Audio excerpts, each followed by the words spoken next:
c'est ça qui a fait que je me suis pris pour l'envie de faire évoluer les choses. Et puis moi, je suis quelqu'un de très sensible dans le sens où quand je vois le nombre de personnes qui aujourd'hui meurent de faim, que ce soit en France ou dans le monde entier, je pense qu'on peut pas se permettre ce genre de faute.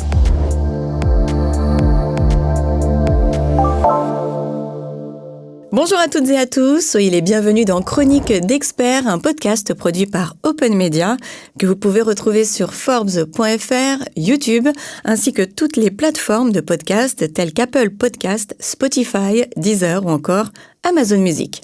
Aujourd'hui, je reçois Soufiane Mazin.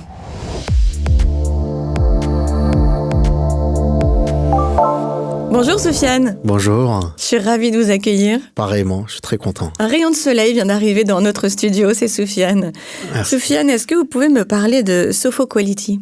Alors SophoQuality, c'est un logiciel, si vous voulez, externe, qui est spécialisé déjà contre le gaspillage alimentaire. Et l'objectif, c'est de gérer en interne le stock, mais pas que. Surtout être en contact avec les fournisseurs et pouvoir éviter un gaspillage alimentaire sur du long terme, mais aussi sur du court terme. Et puis derrière, si vous voulez, on crée une application mobile, mais pas que, aussi un logiciel sur l'ordinateur, pour pouvoir aux collaborateurs, mais pas qu'aux collaborateurs, mais aussi aux managers, de pouvoir gérer à distance ses stocks, son chiffre d'affaires, et puis voir aussi la quantité, si vous voulez, de gaspillage qui a été réduit à la journée comme à la semaine. Donc ça, c'est pour les grands magasins. Ça s'adresse à qui, en fait ? En fait, on touche tous les milieux, que ce soit, je vais dire, cantine dans les hôpitaux, que ce soit dans les supermarchés, que ce soit dans les hôtels, les palaces. En fait, se dire que là où il y a de l'alimentation, là où il y a de la vente, là où il y a du stock, nous, on est là pour mettre les pieds. Et vraiment apporter une certaine fluidité et surtout, moi, je précise, c'est vraiment éviter le gaspillage alimentaire. C'est ça la base. Mais attendez, on est en 2026 et ça n'existe pas ? Comment on contrôle tout ça aujourd'hui ? Il faut savoir que si je pars par exemple sur l'Europe, il y a des logiciels, je veux dire, il y a une certaine avancée. Moi, si vous voulez, mon projet, il est plus basé sur le Maroc et plus précisément dans les villes où il y a énormément de restaurants, énormément de cantines. Je vais parler de Casablanca, de Rabat, de Marrakech, qui est très touristique.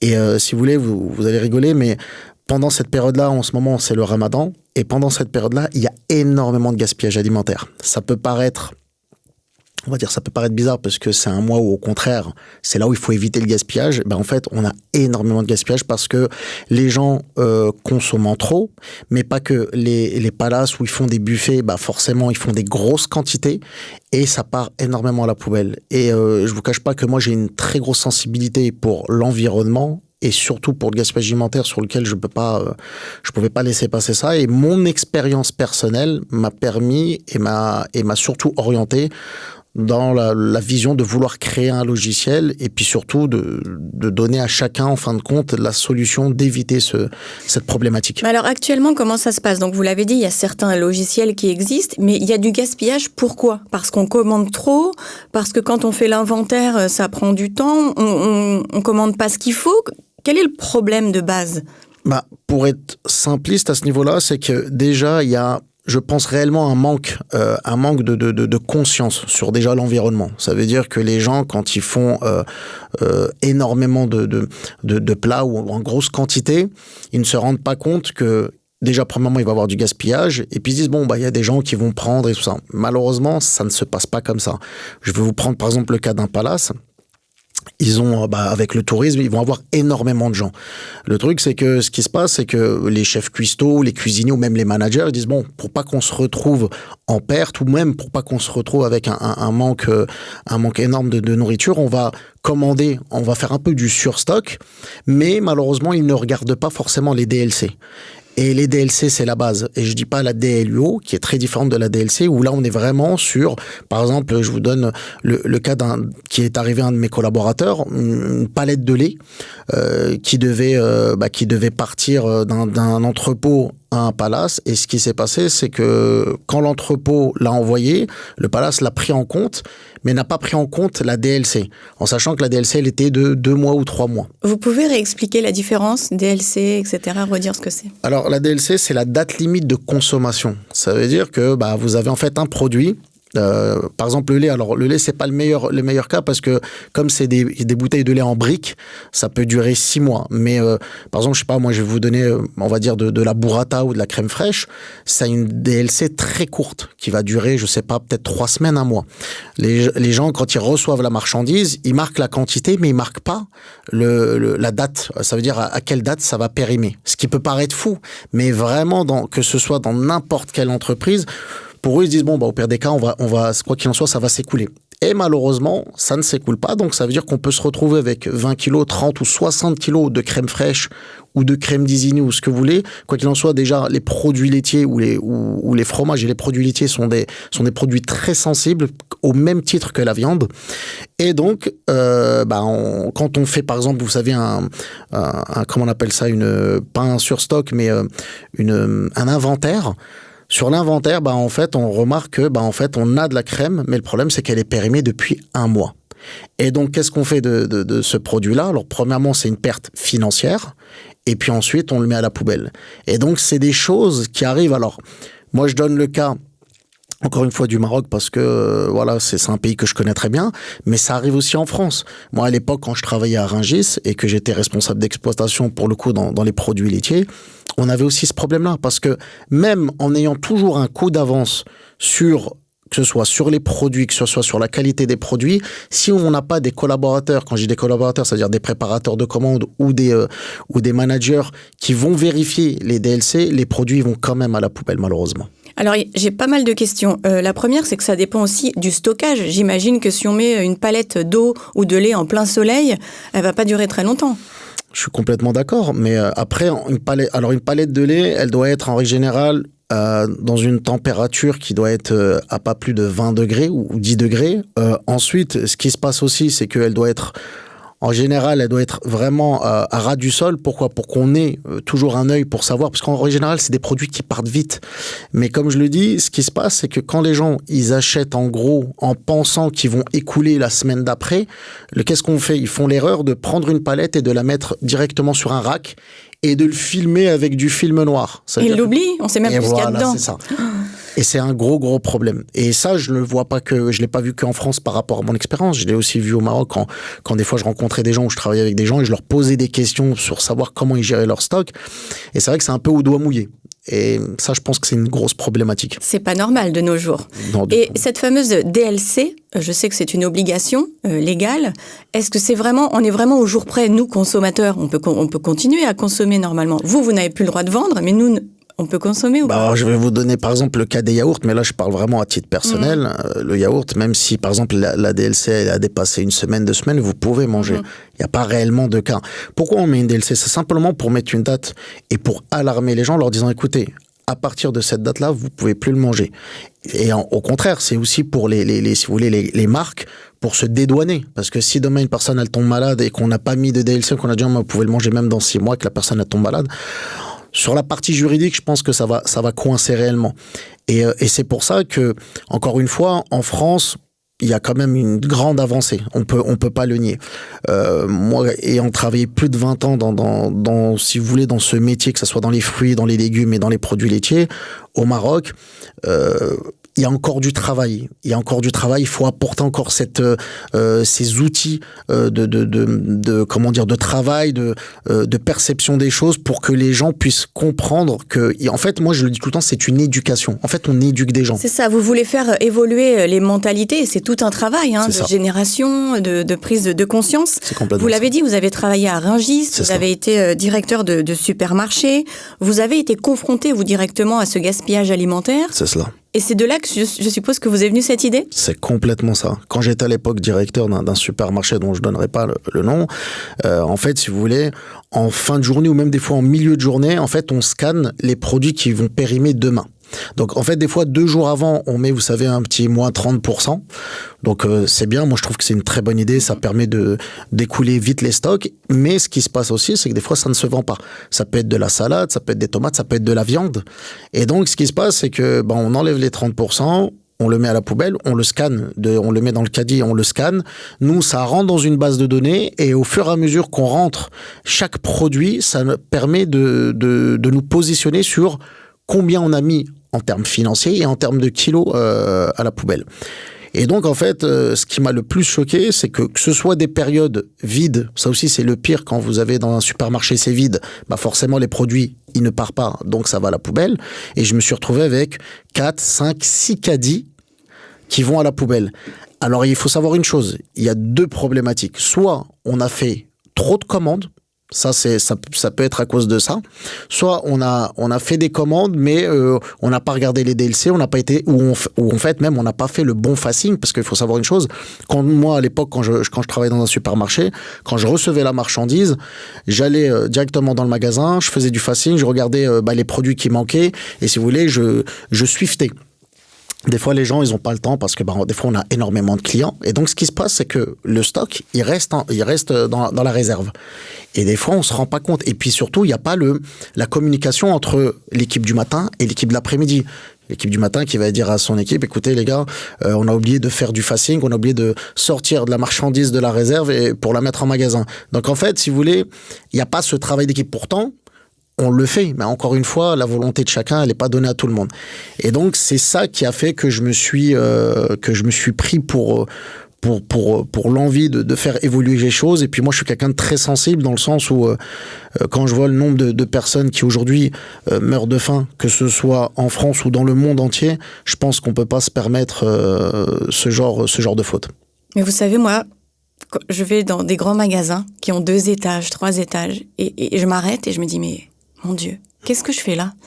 Il y a tellement de choses, il y a tellement d'offres, tellement à manger, et je peux pas m'empêcher de penser au reste du monde, en fait. Et je me dis, mais qu'est-ce qu'on est en train de faire ? Ça n'a pas de sens pour moi, vous voyez ? C'est clair. C'est trop. C'est clair. C'est trop d'offres et on n'est jamais content. Et vous pouvez passer des heures dans un rayon et même pas savoir quoi prendre tellement il y a d'offres. C'est ça. En fait. C'est complètement ça. Et on se perd au milieu de tout ça, alors qu'il y en a d'autres qui mangent pas. Je sais que ça paraît facile de dire ça, mais c'est tellement vrai. C'est une réalité. Regarde. C'est un problème mondial. Le gaspillage alimentaire ne devrait pas arriver. Évidemment qu'on n'a pas envie de manquer. C'est ça. Je comprends. Mais il y a un problème de base. Donc merci d'essayer d'aider et d'aller dans ce sens. Ça me fait plaisir, oui. Votre solution, je suppose, repose en partie sur l'intelligence artificielle. Ça doit vous aider, ça, non ? C'est ça, oui. En fait, nous, ce qu'on veut faire, c'est que, au-delà du gestionnaire de stock, c'est que l'intelligence artificielle va s'activer sur le logiciel en faisant quoi ? Il a un travail qui est très simple. C'est que, à chaque fois qu'il y a des produits qui partent du stock, qui vont se vendre, lui, l'intelligence artificielle, il fait comme une espèce de reset. Ça veut dire, OK, il manque un produit, je le rajoute sur une commande. Ça veut dire qu'il y a un fichier, alors je vais dire, pour textualiser la chose, un fichier un peu Excel qui va dire, écoutez, voilà, je dis n'importe quoi, tomate, il manque, je sais pas, une boîte et ainsi de suite. Ça se remplit. Et à la fin de la semaine, il reçoit soit par mail ou il reçoit une notification via l'application mobile en lui disant, écoutez, là, voilà votre précommande. Vous avez juste à cocher des cases ou à décocher si vous acceptez la commande que nous, on vous a proposée. Est-ce que c'est pas comme les frigos intelligents qu'on a maintenant ? C'est-à-dire, il manque du beurre et ça s'affiche. Vous savez, j'ai déjà vu ça.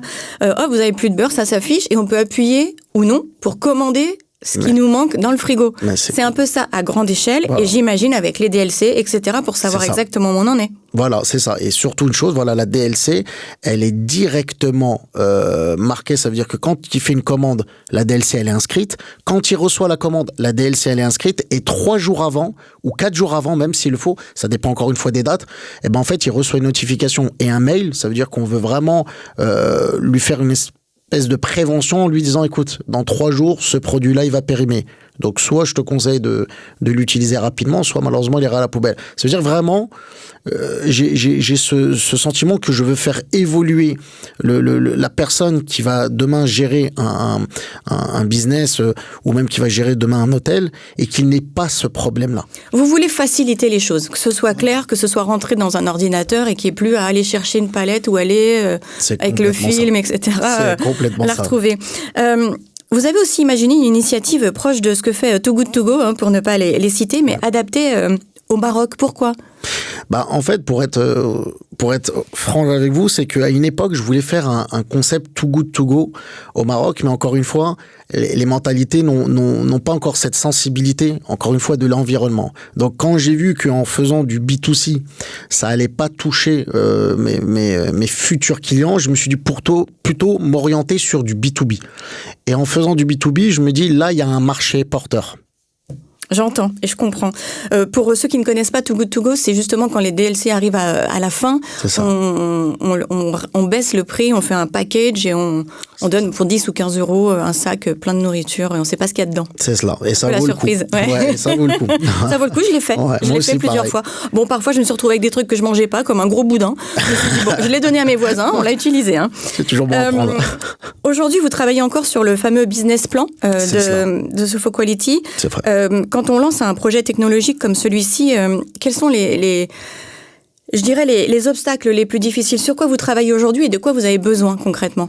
Tout simplement de la data. Ça veut dire que moi, je suis sur le projet de l'étude de marché qui est toujours en cours et en fait, c'est aller récupérer des informations que je ne peux pas avoir et donc je travaille bien sûr avec un cabinet extérieur, un cabinet de comptables qui m'aide sur ce projet-là. Je vous cache pas que ça fait pratiquement maintenant 4 ans que je suis sur ce projet-là. Alors les gens diront mais ça prend autant de temps. Pourquoi? Parce que alors quoi qu'il en soit, il faut se lancer. Ça, je dirais pas le contraire, mais j'ai envie de faire les choses avec tact et surtout connaître vraiment bien mon interlocuteur et connaître les cibles que j'ai à faire. Je veux pas rentrer dans quelque chose où je vais me dire j'ai mis 4 ans de ma vie et à la fin je me suis loupé.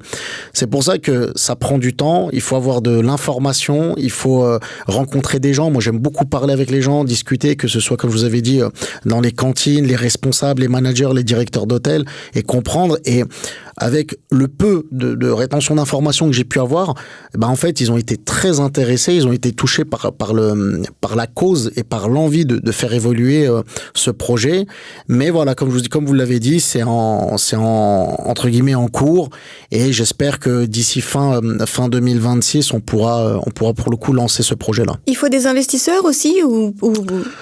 Non, parce que au début, moi, comment je fonctionne, en fait, c'est que quand on lance le projet, moi par exemple, je suis en contact avec une développeuse web, elle est en train de me faire le logiciel et l'application. L'objectif, c'est déjà aller voir des clients, leur faire si vous voulez, une démo, une démonstration du projet, qu'est-ce que vous en pensez, ok, vous aimez ça. Et à ce moment-là, leur proposer simplement de s'abonner à nous, puisque l'objectif, ça va être de créer un abonnement par rapport à la superficie, par rapport au chiffre d'affaires, et pas on fait un abonnement comme ça. Et à ce moment-là, on se donne 6 mois pour essayer d'avoir un maximum de clients. Du moment où on a un maximum de clients, donc forcément on a de la data, on a de l'information et surtout on a arrivé plus ou moins à créer du chiffre d'affaires pour notre projet, pour notre logiciel. À ce moment-là, on va arriver avec de la matière. Ça veut dire qu'on va aller voir des investisseurs, des business angels et leur dire, écoutez, voilà, nous on a ce projet-là. La preuve, on a fait déjà un travail, c'est un peu le statut du MVP, ça veut dire qu'on a un travail sur 6 mois. Là maintenant, on vous a donné des données, on a tout ce qu'il faut. Comment vous pouvez nous aider? Comme ça, on puisse évoluer et puis surtout déployer ce projet dans tout le Maroc au début. Sofiane, j'ai très envie de vous voir dans Qui veut être mon associé. Je le sens bien. Ouais, je le sens bien. Merci. Je voudrais juste revenir une seconde sur votre parcours. Vous êtes la preuve que tout est possible. Vous avez eu un parcours scolaire compliqué, TDAH, dyslexie. Malgré ça, vous avez obtenu une licence, vous avez fait plein de choses, développé tellement de projets. Ouais. Je sais pas, quel est le message que vous avez envie de faire passer? Tout est possible avec la force, la conviction. Il faut y aller, vous l'avez dit tout à l'heure. Il faut essayer, il faut aller jusqu'au bout. Il faut aller jusqu'au bout. Et moi, je le dis alors peut-être parce que c'est mon expérience et mon caractère. Surtout, il faut être loyal avec les gens. Je pense que quand vous êtes loyal, vous êtes bon. À un moment ou l'autre, moi, je crois beaucoup au karma et on n'a pas besoin d'être dans la religion pour le savoir. En fait, si vous êtes quelqu'un de bon, vous pouvez y arriver. Et puis, il y a toujours cette phrase, moi, qui me vient, ça fait des années. C'est... la vie est un éternel combat entre toi et toi-même finalement. C'est pas avec les gens. Des fois on se dit mais lui il m'aime pas, lui il pense. Je veux dire en fait en soi on s'en fout. C'est pas ça qui est important. Ce qui est important c'est que si t'as un projet il faut aller jusqu'au bout. Moi dans mon malheur il y a eu un bonheur puisque je l'ai compris quand j'avais environ 30 ans, 31 ans. C'est clair, si j'avais eu cette manière de penser, puis cette maturité à 19, 20 ans, forcément, les choses, elles auraient été différentes. Mais les expériences, elles sont faites pour être vécues. Les erreurs et les épreuves sont faites pour être comprises. Et c'est ça qui permet, en fait, compte à la personne d'évoluer. Et ce que moi, je pourrais donner comme force à tous les jeunes qui vivent en France et dans le monde, c'est faut pas lâcher. Ça prend le temps que ça prend, mais il n'y a pas de non, mais j'arrive à un tel âge. Moi, voilà, je suis à l'aube de mes 40 ans.